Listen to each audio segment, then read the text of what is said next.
So, hi folks. So welcome to B-Sides Galway. So we've a lot of interesting talks that we're going to get through today. All that's standing between you and a whole bunch of interesting talks is me. So I'll get through this relatively okay and quickly. Just as a short introduction to myself, for anyone who doesn't I don't know. I head up two research teams in Trend Micro down in Cork. One is like an operational intelligence team. So they spend pretty much all day in the criminal underground, monitoring what criminals are doing to try to figure out what the threats are today. And then the other team is a strategic threat intelligence team that look at the kind of future evolution of crime, right? So where is technology going? Where's user behavior evolving? Where's threats evolving? And then based on all that, where do we think the next level of cybercrime is getting to? So in short, what I really love researching is the whole field of cybercrime, the motivations behind it, the people behind it, all that kind of stuff. So I will have some time, hopefully, at the end of the talk for some questions. Feel free to ask me any question on cybercrime that you're interested in, not just stuff we've covered in the slides, right?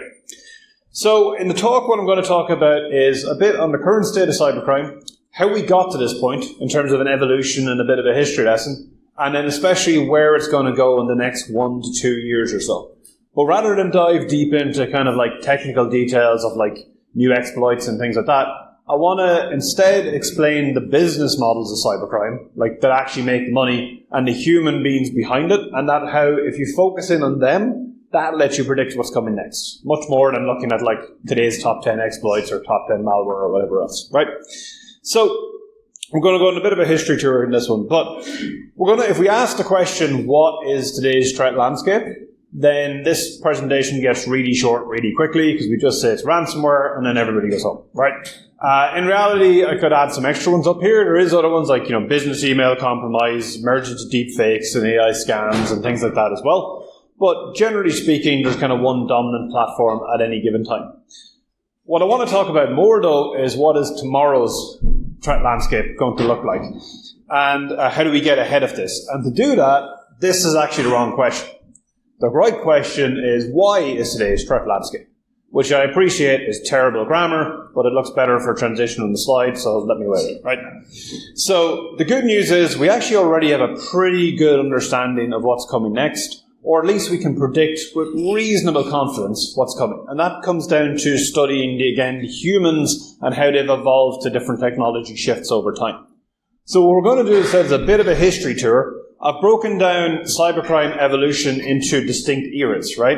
So they don't all cut off really nicely at the dates that I show here to have a bit of overlap with each other. But in every case, there's a kind of, a major branching event, right, that jumps from one period to another one. We call them nexus events. Anyone here seen Loki, the Marvel show? Right, that kind of thing. Something major that causes a major shift, right? So I'll be a bit more rapid fire, obviously, on the early ones because they're a bit ancient history, but they are really important to understand the future. And then we'll go into more detail as we kind of get closer to today, and then even more detail when we talk about the future, right?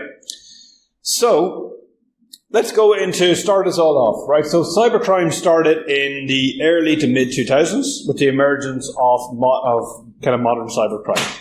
And around that time, cybercrime was really about two main things. It was about carding, so stealing credit card details, and about spam. Those were the two major business models at the time. Before this, there wasn't really a cybercrime scene. There was like a hacking scene with some people who were making money, by the way, but it wasn't like professionalized criminality that we kind of saw that evolved at this point. So cybercrime was very much a hobby, and it changed in this time to what you did for your job. Like 9 to 5, you did cybercrime, right? So there's a big shift. So, and around this time then, the volume of malware exploded, because, especially around developing of botnets to send all the spam that was going around at the time, and info stealers as well for stealing the credit card details, banking details, and that kind of thing that criminals were monetizing at the time. So these were all generally quite manually triggered, very ad hoc in targeting, wasn't really industrialized at any sort of scale yet. What that ended up doing, though, when people suddenly had all of these like credentials and stuff that they'd stolen, they needed places to go to actually sell them, right? So that necessitated the birth of kind of criminal forums, criminal marketplaces. Telegram wasn't really a thing yet at that stage, so it was mostly like forums. And people could come and sell their different stolen goods, right, at different prices. And the prices started to standardize because there's just so much of this stuff online that people would start to standardize on, like, an American Express card from somebody in the US would get a certain sort of pricing to it. One of the most famous forums at the time was one called Carter Planet, which was so successful that back in 2002, I think it was like 400 members of Carter Planet traveled to Odessa in the Ukraine, and they held the world's first Carter conference, which is what they called it. They basically all got drunk for a couple of days, and they planned out the next 10 years of how they were going to commit crime together. Very successful. And some of these are still cyber criminals today who are multi-millionaires at this point. Also, because the forums got bigger and bigger, they started to get to about 5,000-6,000 people on these. They had to come up with like organizational structure to make that all work. And because they're not terribly innovative, they just copied the names out of the mafia. So the guy in charge of actually Carter Planet, Script, who's since been arrested, he gave himself the title of Godfather, and then his forum admins were Dons, and then you had consiglieres, and you copied a kind of like Sicilian mafia naming convention, right? By the way, they don't actually behave anything like a mafia. I might get to that later on, but they copied the naming convention from them. So jumping forward a bit then to the late 2000s and early 2010s, and just before I get into this, I want to point out one small thing. Who here is working in a company that has a marketing department? Right. Our marketing department get paid to update our slides every year with fancy new like looks and feels to them. This year, for some reason, they went with black backgrounds and red text, which is impossible to see in any room. So that's why I'm telling you what the titles are, because you can't see them.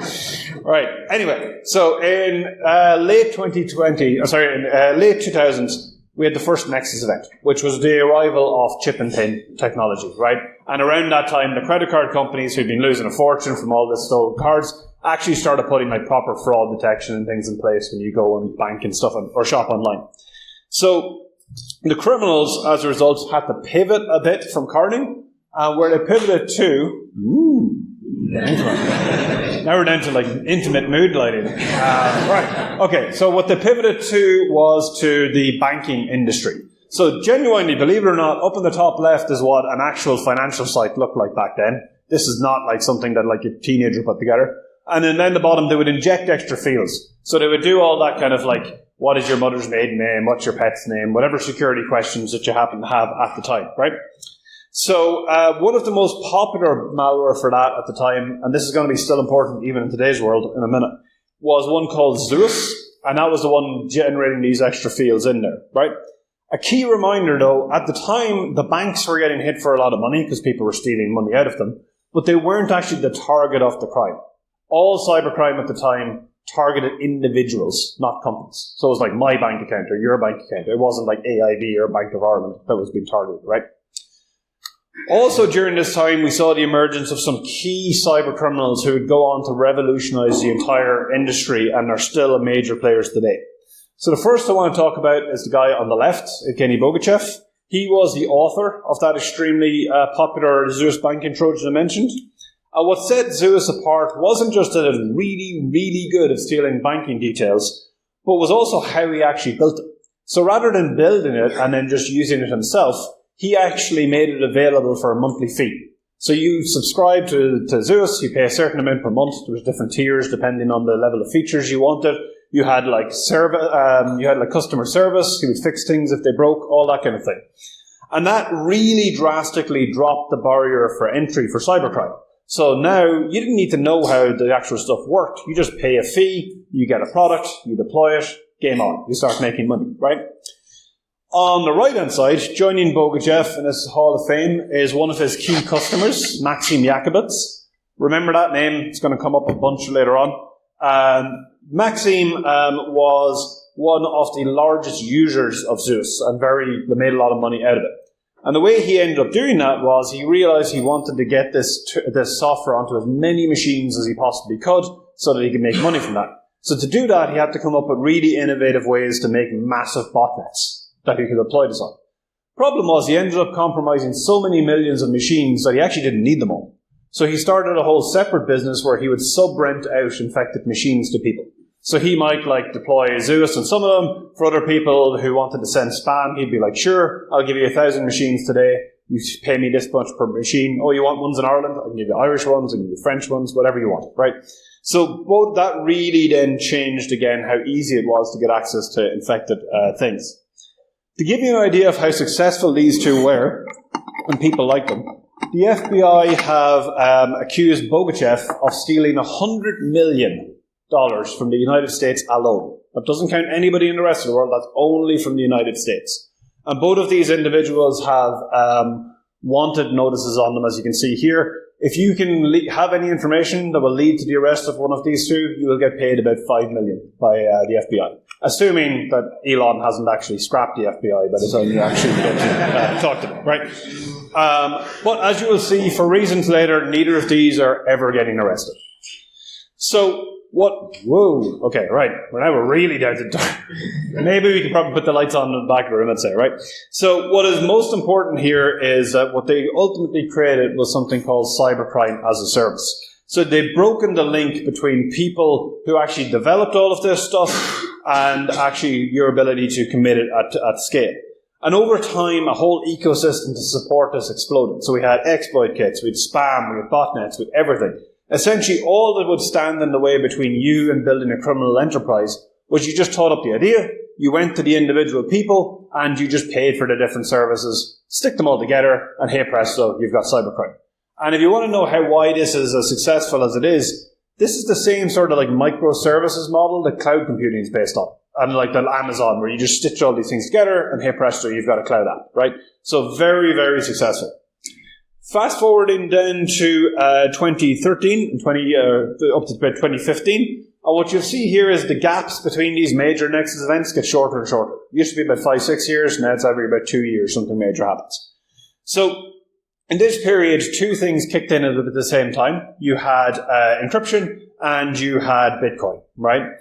Which both arrive on the scene. So around this time, let me just put this up on screen, light up the room again a little bit. So around this time, at the start of it, one of the most successful types of criminal approach was something called police scareware. So effectively, this was a locker. If you know what a locker is, when you try to log into the machine, you can't, because this thing will pop up and you can't do anything apart from this, right? So they would always impersonate local police. This is the Met Police in the UK. There's ones for every country. They just took the logos of the individual ones. Interestingly, there was one for Garda Síochána, and because the Russians had no idea, they put all the text in Irish, which meant that unless you were like some granny in Spittle, there was no chance in hell that anybody was going to pay this, right? But the problem with this police scareware is it's actually really easy to stop if you have a security solution. Security solution at like kernel level, you just kill this and problem solved, right? So what they had to do was they evolved, and in 2013 the major change happened with something called CryptoLocker. So CryptoLocker was your first classic ransomware, right? So it actually encrypted the files. Genuinely, if you didn't have the key, doesn't matter what security software you have, you couldn't actually, get the files back, right? So from a business model point of view, much harder to recover. It was actually developed by Evgeny Bogachev, the guy on the left from earlier who built Zeus. He realized at this time to pivot from banking to ransomware would make him much more money, effectively. One other thing is that they charge $300 if you got infected by this, which was laughable by today's terms in terms of ransomware, right? But remember, at the time, this was a consumer volume business that the criminals were doing. Hit as many people around the world as possible, get $300 from each of them, and hey presto, you make a lot of money. And it did make them a lot of money. Bogachev, in the first 2 months from CryptoLocker alone, made $27 million. So he made $27 million in 2 months, where he'd made $100 million in the previous about 8 years. Just to give you an idea of how much more profitable this is than banking malware, right? And that marked a noticeable change that shifted today. So people mightn't realize this, but this is a completely different crime than stealing credit cards. Stealing credit cards is theft. This is extortion. It's actually literally different sets of crimes, different penalties, different everything in the books. The catch with this is there's one big problem holding back commodity ransomware from making you a fortune, and that's getting paid. So at the time, the way to get paid were all these things like PaySafeCard, Ucash, and so on. They're effectively like vouchers you can buy in whatever country you're in. So in Ireland, you buy a Ucash card, and then somebody in Russia, Ukraine, wherever they were, could cash out the card, right? So that's how the thing worked at the time. The problem was there's limits, because they're basically just vouchers. So you can't like put 1 million through this, or you have limits of a couple of thousand that could go through these type of cards. The other things there were centralized platforms, so law enforcement did shut down some of these and all the money went.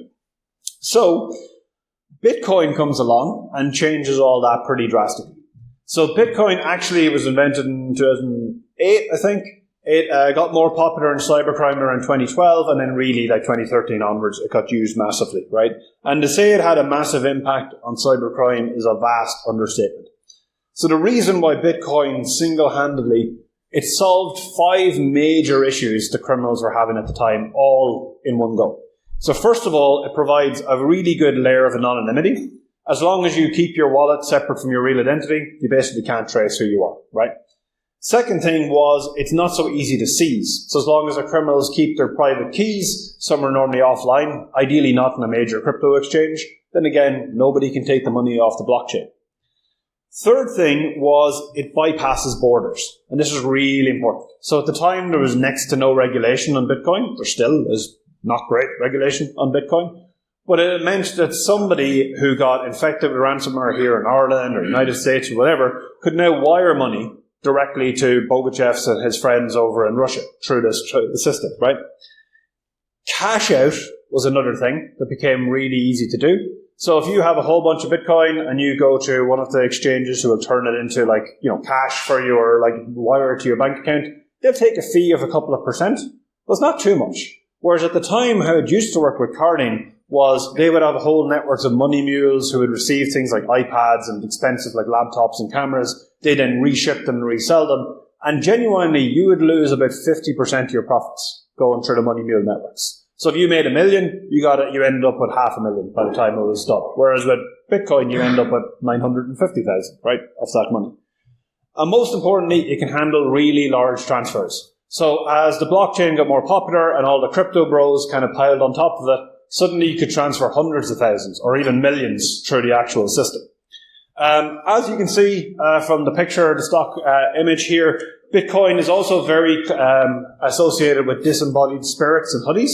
If anybody's interested, this is what all the Nazgul went on to do after Frodo put them out of a job at the end of the Lord of the Rings. Right? So the end result, though, is the payments for ransomware keep going up and up and up and up as a result of the scalability of Bitcoin.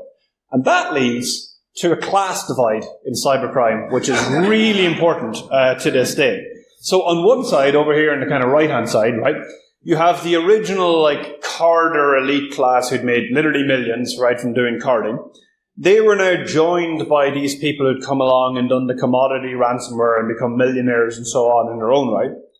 On the other side, you have a kind of working class criminal, the people supplying all those different services, the botnets, the spam, the exploit kits, that kind of stuff, right?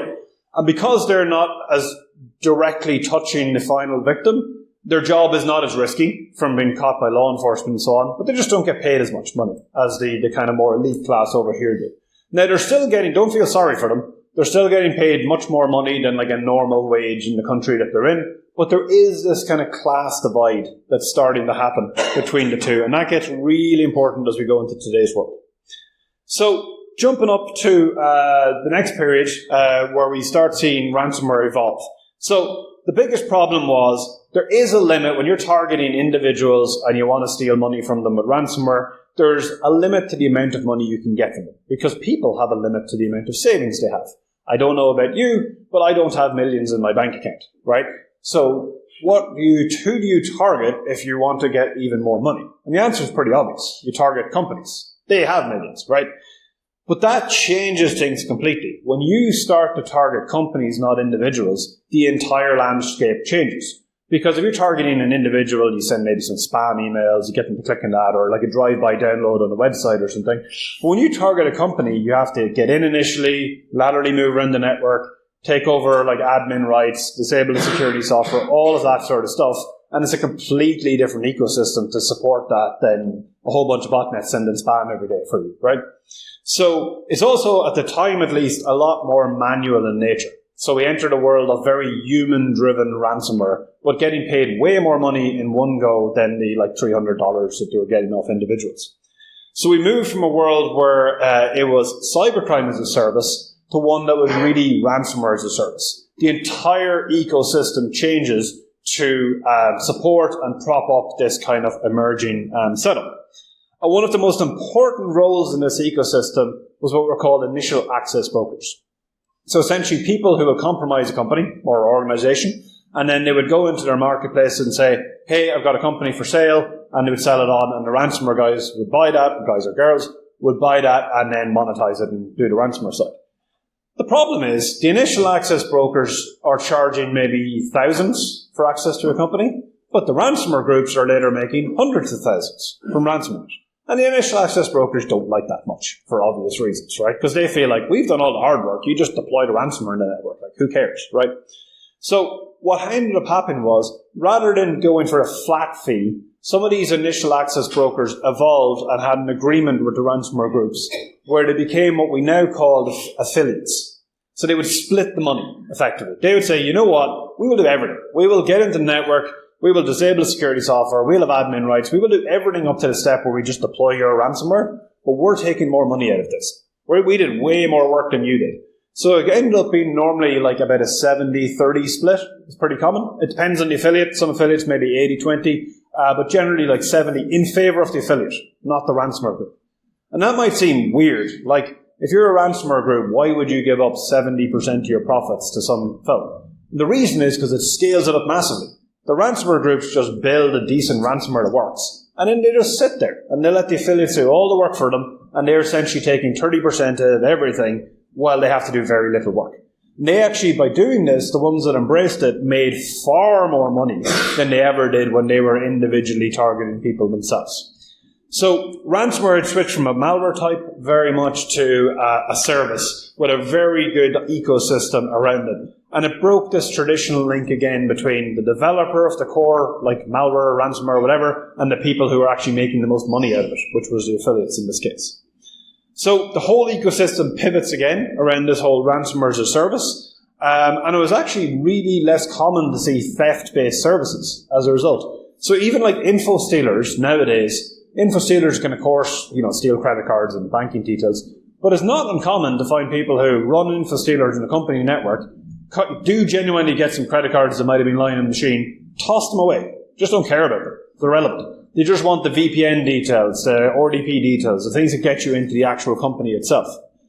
So ransomware also helped get around one of the biggest issues with targeting a company.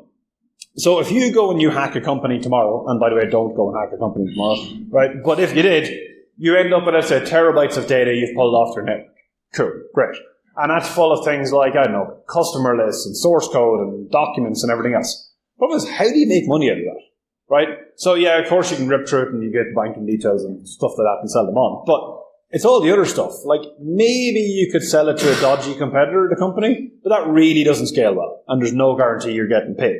So the nice thing about ransomware, the beauty is they'd found the one person always willing to pay for your data that thinks your data is worthwhile, and that is you yourself, right? Simple as all that. They just charge you to give it back to you. So it's very much moved from that extortion model again. On the human side of things, bring up our good friend again, the lives of some of these individuals, like Maxim Yakubits, are now playing out like a bit of a soap opera. So if you remember, Maxim was one of the main customers of Zeus back in the day, right? Wrote a lot of botnets and things around that. So he's born in 1987. He already had about 15 years of experience in cybercrime at this point.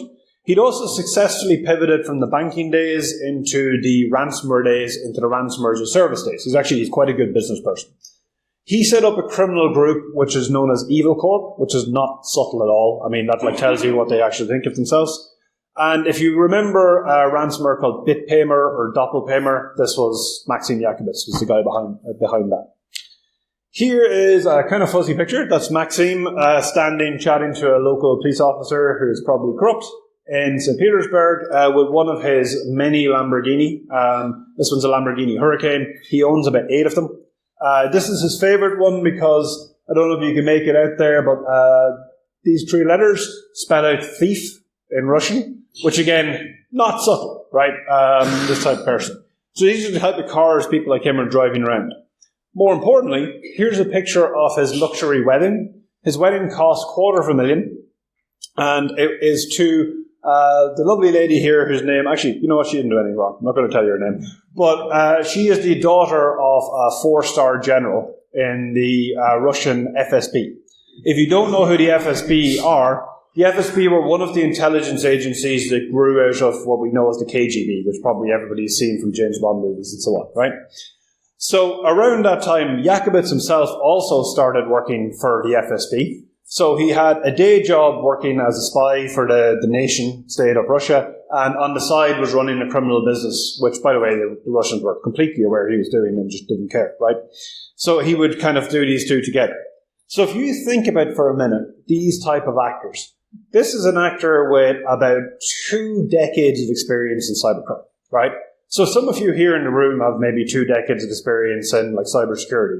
And, egos aside, you're probably pretty good at your job. You know what you're doing. So do these people. They're really, really good at what they do at this point. Also, what you're seeing here as well is the top tiers of cybercrime are now enjoying very close connections to the Russian state. So, like, some of the attendees at this wedding were the who's who of, like, politicians and all of that kind of stuff, right? So we started to see this ecosystem change a bit. At the top, we had these, like, old guard criminals, right? We had the people who could attend parties at the Kremlin and things along those lines and actually meet and greet these people. We also had a kind of up-and-coming upper middle class. So some of those affiliates we mentioned were now millionaires. They had made a ton of money, right? But no matter how much money they made, they couldn't quite hang out at parties like this. They just didn't have the like social connections to meet these people.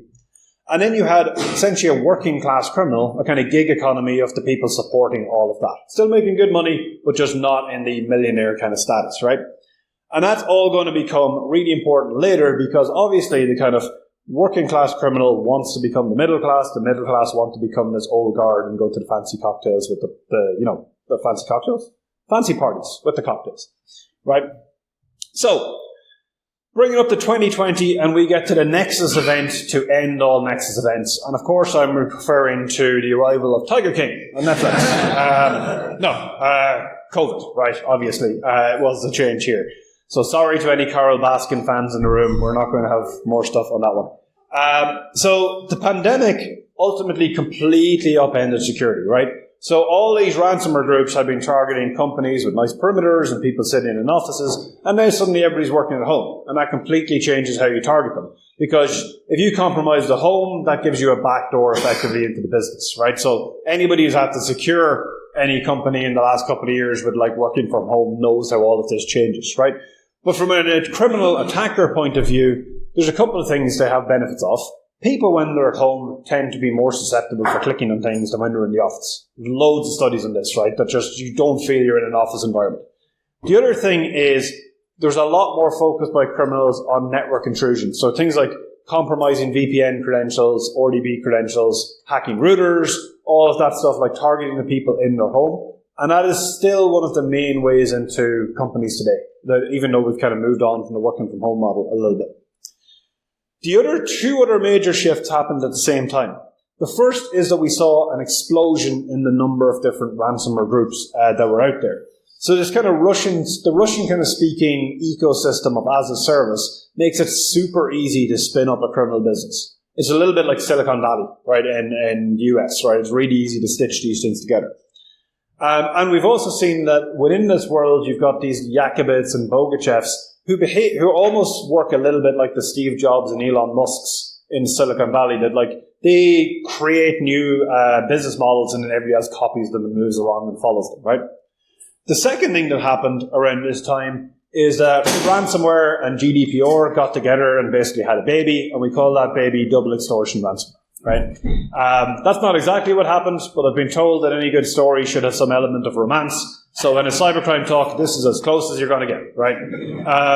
But genuinely what happened, GDPR came out a little bit earlier than that, but it was really just like, you couldn't ignore it in this time period. It's all over the news, people talking about like, if you get breached, you will get fined this much money and so on. So what happens is the criminals evolve and they take this societal change that's happening with all people terrified of breaches. They have the ransomware thing that they've got going on, and they stick the two of them together, right? And they were actually quite slow to this. We put this in our, 2017 predictions, I think, that this would happen, and it wasn't really until 2020 that this kind of took off.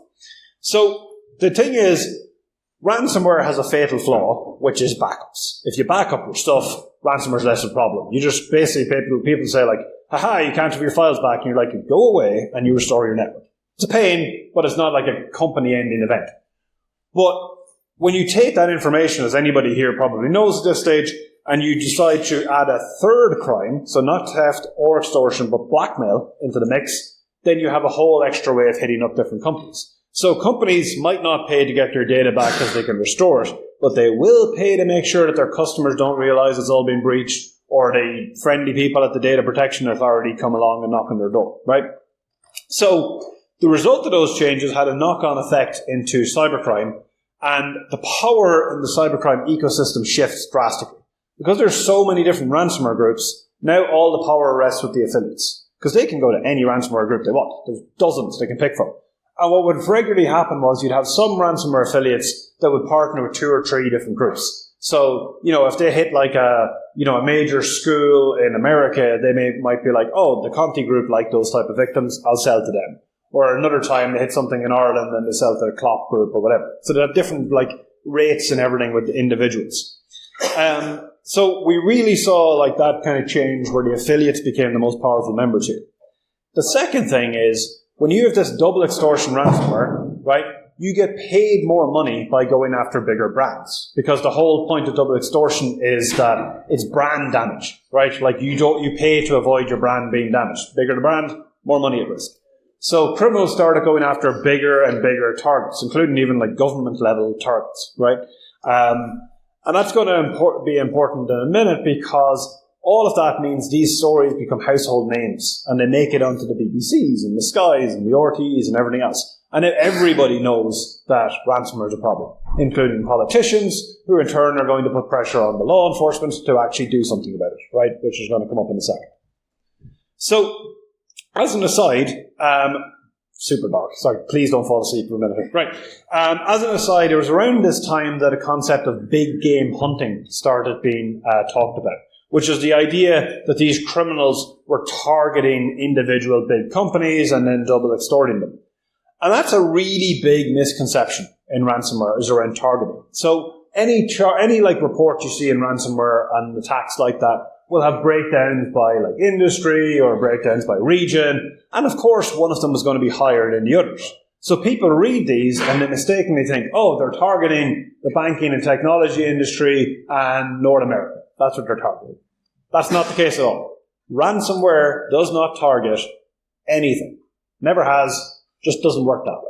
What you're seeing here is if you take any volume of data and you start breaking it down, you will have one industry that's bigger than the other ones, or one region that's bigger than the other ones. That's just how the world works, right? So we already know that there's this marketplace, right, where criminals can go and trade stuff with each other. But what's happening is those marketplaces are not like a marketplace like Amazon.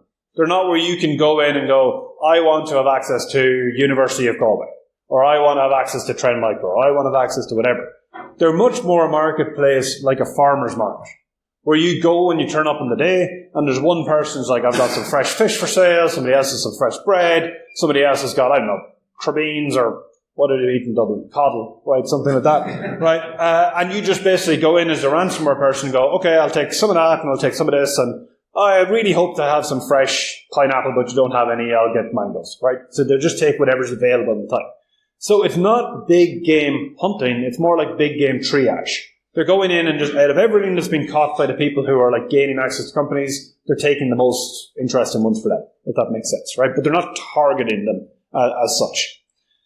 So also at this stage, all important is our class structure that we started seeing, right? So it really strengthened more over this time in a couple of ways. So at the top, we still had our super wealthy old guard, right, that were there. We then, so what was I going to say here? Oh yeah. So then you had this emergence of a new class of rich people. We'd call them the nouveau riche, right? This is the affiliates who'd made all this money and made a ton of money out of it, right? And then under them you had kind of a supporting class, like middle class trying to become that and so on.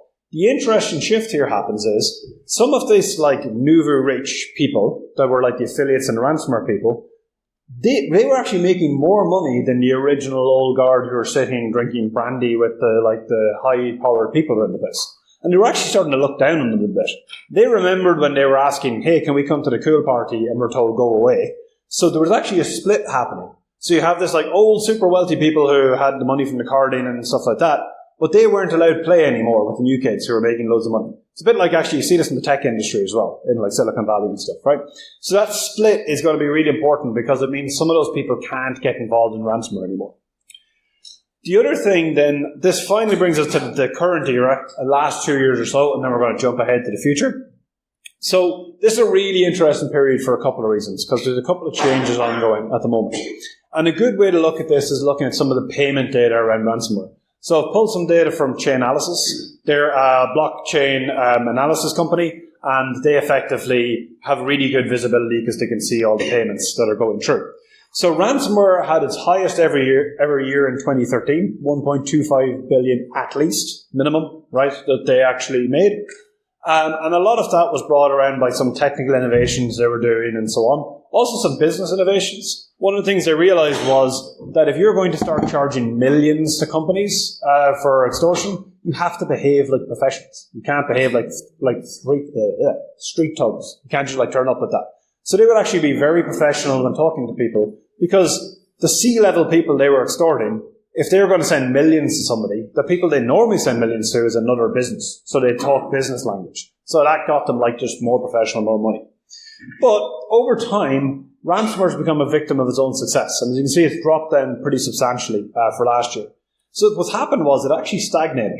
In all previous times of cybercrime, it would keep evolving, something new would show up. But ransomware is so profitable, nobody bothered to even think about doing innovation, because why would you? You're making so much money.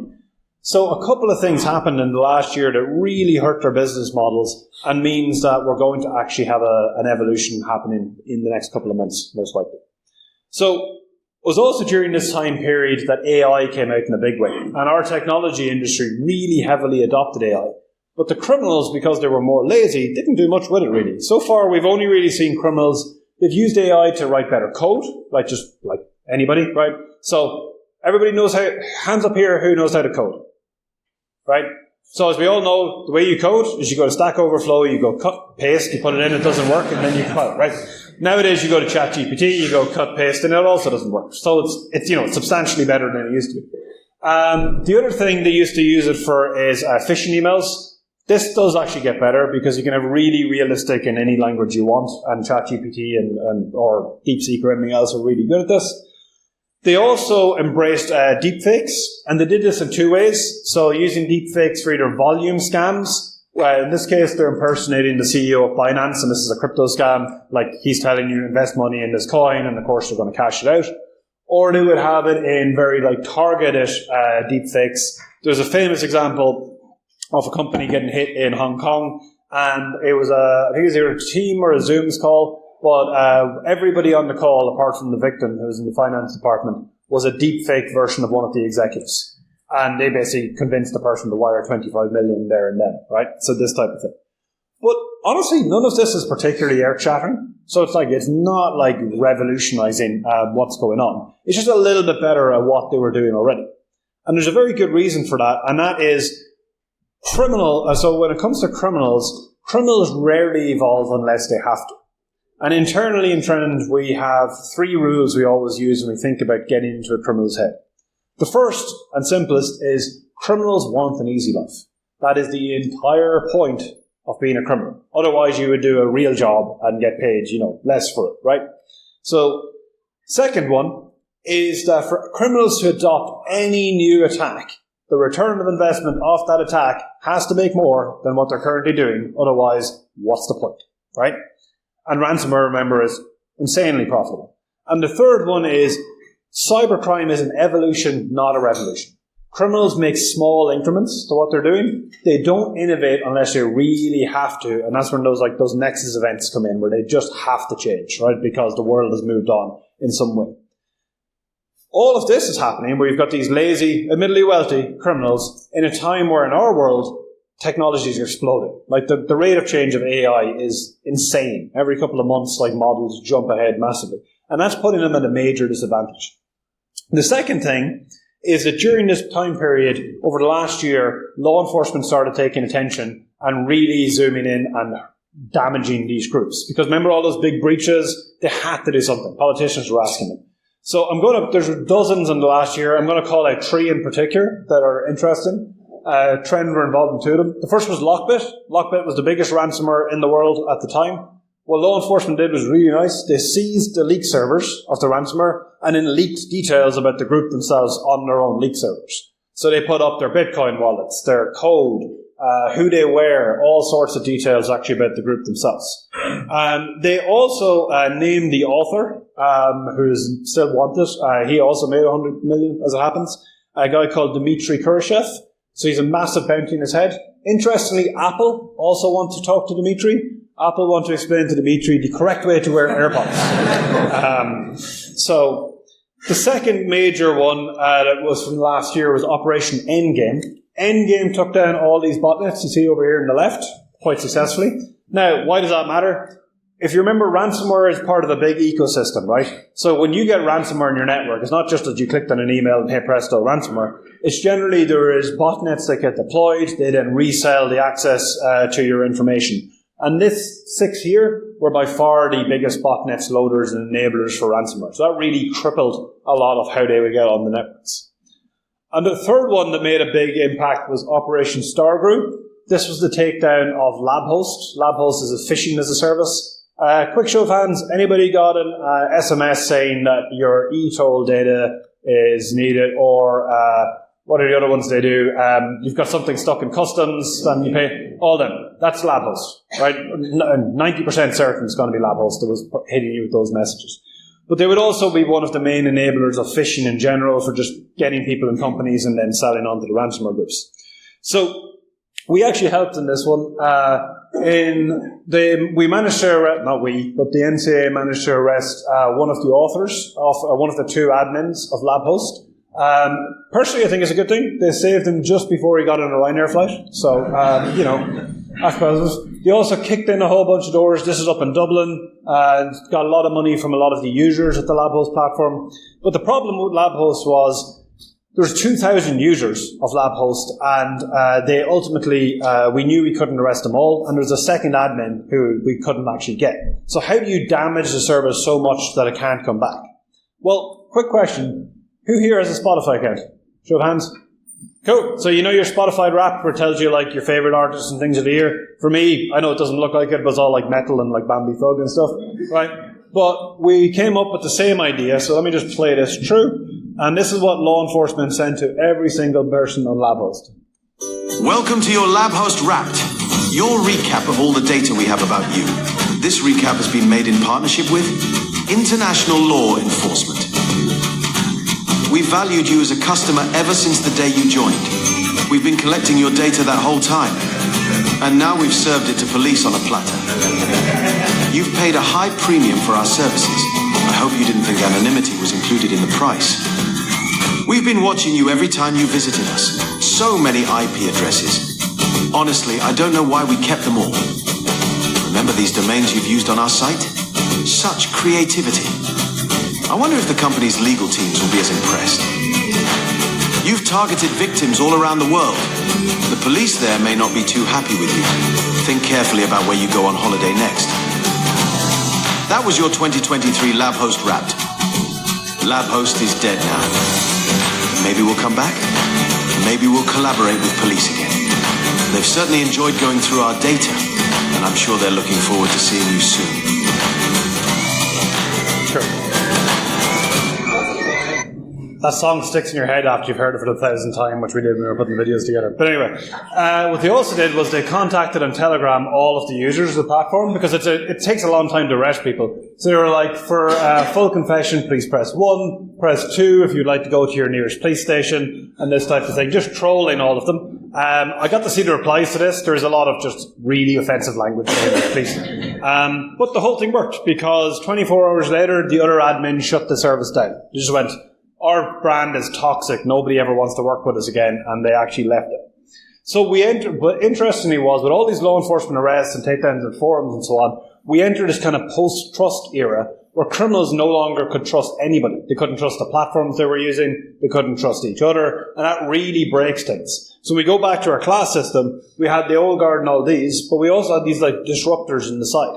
So with those forums and criminal communities came a whole bunch of different rules of what you were and weren't allowed to do. Like you couldn't target Russian-speaking countries. You couldn't target hospitals or things like that. But when people stopped trusting those central platforms that have all the rules based in them, suddenly anything goes. And we have all these other groups who come along and will just do anything. They will do really nasty stuff. So especially in the English-speaking cybercrime community, there's a bunch of kind of toxic, angry, mostly young males coming out of the gaming community that started doing really sophisticated social engineering and hacking attacks. So big groups like the COM or Scattered Spider, if you've heard of any of those.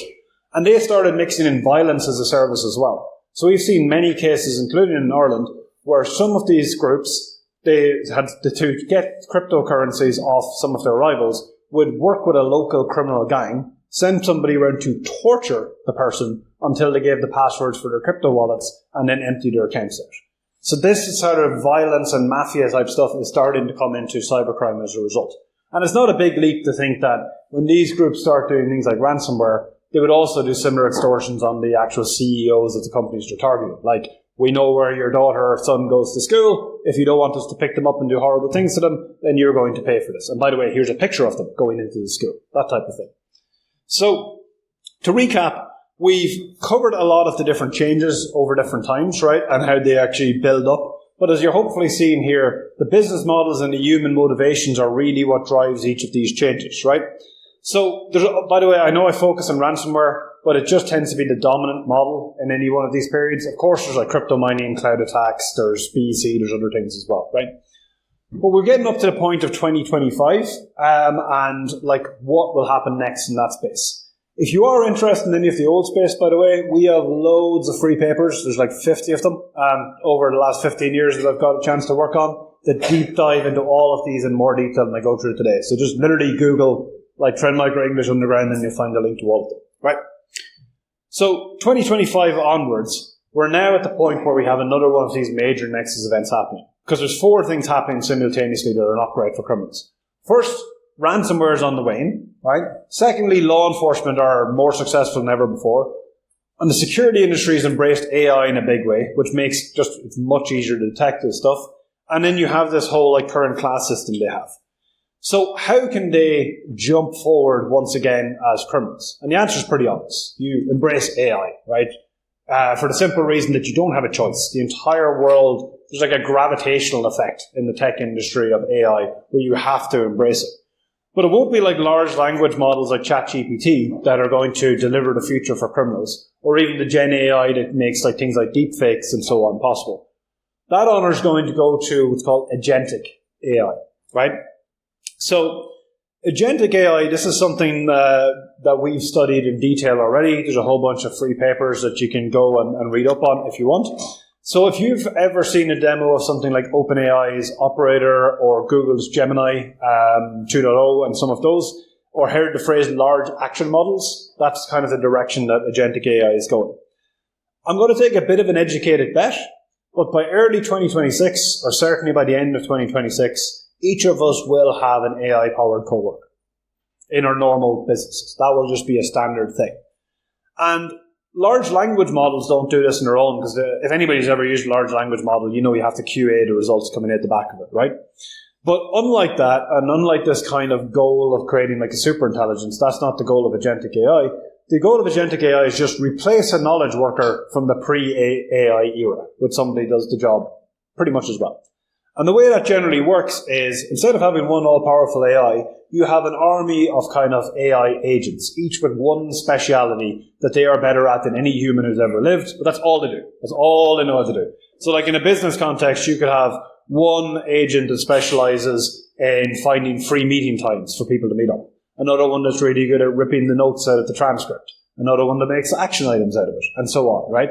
And then at its core, you have a kind of an agent core or an orchestrator that carries out actions on your behalf. So you give it an assignment like, hey, set up some meetings with those people and could you record all the notes and like take care of the action plans for us? and it will assign the tasks out. It has the autonomy to do that, and it also has the memory of everything it's done before for you, so it can kind of bake that all in, right? So, the thing is, all of this exists right now. Like, we have agents to do this, we have orchestrators to do this, we have the prompts and so on. It's just really an engineering challenge at the moment, and just how do you make this like cost efficient and actually scale a little bit better. And that is really good for criminals because it helps every single one of these models for them. First of all, obviously it makes their life easier if you've got an agent that does a lot of stuff for you. It will generate the one thing better for a criminal than money, and that is time. Time is the most important thing you can buy when they're already wealthy, right? And it also allows mini evolutions to happen at a rate that will look like revolutions. So in short, we're going to allow criminals to move from a model of cybercrime as a service to cybercrime as a servant, right? Where they have one working for them and letting them scale up massively as a result. So just imagine for a minute all the data that ransomware has stolen, right? Imagine now you have a criminal who has a bunch of different, let's say it's a leak from a hospital that they ransomed, right? And they have one agent that is really good at ripping through finding medical records, another one that gets the corresponding like person that belongs to, another one that can send and return emails, and another one that's really good at writing like social engineering threatening emails. Then they have an AI digital assistant, which just they basically say, okay, I want you to rip through those terabytes that I stole yesterday, pull out all the medical records, especially things like cancer and so on, extort them for me, send them to the Bitcoin address that you have in file for me, and if you wouldn't mind sending me a Telegram message at 12 every day to let me know how much money you made, that'd be awesome, right? So that gets a criminal a much better return per victim. The other thing from criminals is it lets them scale up.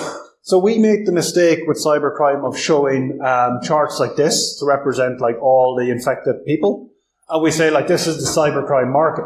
The reality is, cybercrime has only ever infected a tiny percentage of all the actual companies out there. But when you put them in a pie chart, it makes it feel like Lockbit had taken over 33% of everything. They took over like 33% of 1% of the entire addressable people on the planet. But when you have AI to scale that up, you can hit way more companies than ever before.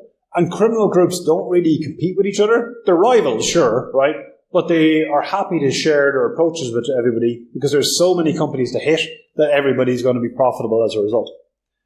And all that is going to need the ability to scale, which means they need microservices to do this, sort of like agent-based approach. So you're going to see much more compromise of cloud services because that's where you have the agents and that's where you have the GPUs and all that kind of stuff.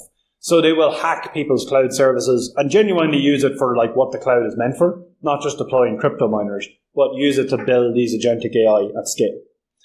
And most importantly then the human element. So accessibility to this ecosystem is going to be much easier, which is going to let these kind of disruptors we talked about, the more English-speaking folks, have a much wider influence than they used to in the past compared to Russian speakers. But we're going to see some shifts. So the Nouveau Riche and the Old Guard are going to merge into like a top 1% of the cybercrime society. You're also going to have an upper middle class. These are the people who are running all this kind of agentic AI setup, right, and are really kind of skilled at doing that. And there's going to be a bit of a gulf between them and this top rich people. The top rich people, just the rate of change is so fast that it's only the young, interesting, up-and-coming criminal entrepreneurs that are going to keep up with it. And at a certain point, the top 1% will just turn into investors. They will be basically like, you know what, I've got a yacht, I could care less, I'm not doing this 9 to 5 anymore. I'll give you seed money of $1 million to set up your business, and I want $5 million in return out of it. So you'll have this like investor class. The working class will essentially go because they get replaced with automation and AI, and then you have this gulf where you have a kind of lower middle class who are using all these AI tools but have no idea how they actually work, and then you have the upper ones who actually genuinely know how it all works. And that gap between those two of knowledge is what stops you moving up the ladder to the next level, right? So, how do we proactively get ahead of all of this in this world? Well, as it happens, the security industry is in the best position of anybody, in my opinion, to take advantage of all of this AI changes. So for the first reason is, technology always comes first and crime comes second. Crime never innovates ahead of technology. Remember, it always reacts. Do you remember those 3 rules? They only follow when they really have to, right? And in AI and the rate that that's coming in, that's a major disadvantage for them. The second one is industry can use this technology better. And no industry is better than that than the security industry. So at the end of the day, what does a security product do? Security product generates logs, right? It's got a whole bunch of sensors, it generates tons of different logs. We then look through the logs and we go, there's a bad thing that happened. We tell you what the bad thing is. People get paid a load of money. Everybody wins, right? So that's how security works. But Gen AI is better than anything at ripping through logs at a crazy scale and showing you that stuff. Like genuinely, I've seen the stuff that we actually have in our products and the stuff we test internally, and sometimes it looks like magic when you do this kind of thing. And the third thing we all need to do to get ahead of that is knowing the actual enemy. So we have lots of study on how criminals work, behave, and think at a psychological level, going back, as I said, 15 years.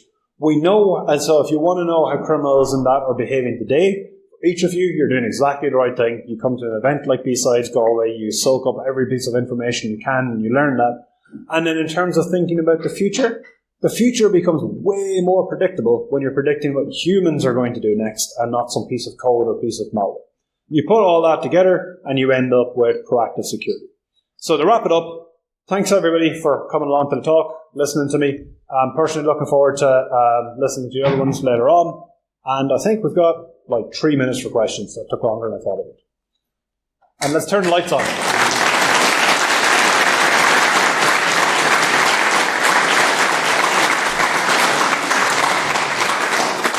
There you go, burn your retinas. Anybody got any questions before we...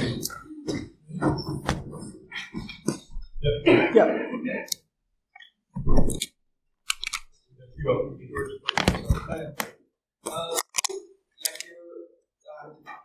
So the first decline in 2022, was that because in the last 2 years of ransomware, people got to know about it and then companies were proactively working towards to stop that particular growth, or is that because the ransomware guys, they got stagnant and they stopped focusing on hardware? It's a combination of all of it, right? So they basically all happen at the same time. So companies got better at detecting stuff, right? Like AI genuinely does help in that sort of stuff. Companies have better policies around it as well. Law enforcement started really cracking down and hurting their ecosystem. And then they just hadn't innovated really. So when you put all that together, it just shrinks down. And that's why we're coming to this next explosion, Nexus event where they have to evolve.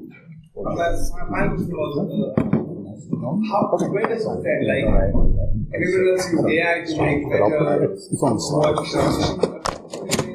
then we use AI to help protect areas, they use AI against that. Where does it end? It doesn't, is the short answer. At the end of the day, cybercrime is just crime on the internet. Yeah. And we haven't stopped crime in all of human history, and we're not going to anytime soon. So at the end of the day, there will always be periods where the good guys, law enforcement, us and security industry are ahead, then they jump a little bit ahead, cat, mouse, cat, mouse, cat, mouse. So it never ever ends. After a while, it is just basically AI versus AI going against it, and then humans is sitting on the sideline following it? Genuinely, it will come down to then, it will be mostly, let's say, AI versus AI to a certain degree, but it will be how innovative can you be at using that, right, against each other. So, for anyone else, I will be, we've got one more question and then, go for it. So we looked at the ransomware and hopefully bodies that we chase down companies or things like that. What about normal everyday people? We're going to say Did work before. They can switch on or not working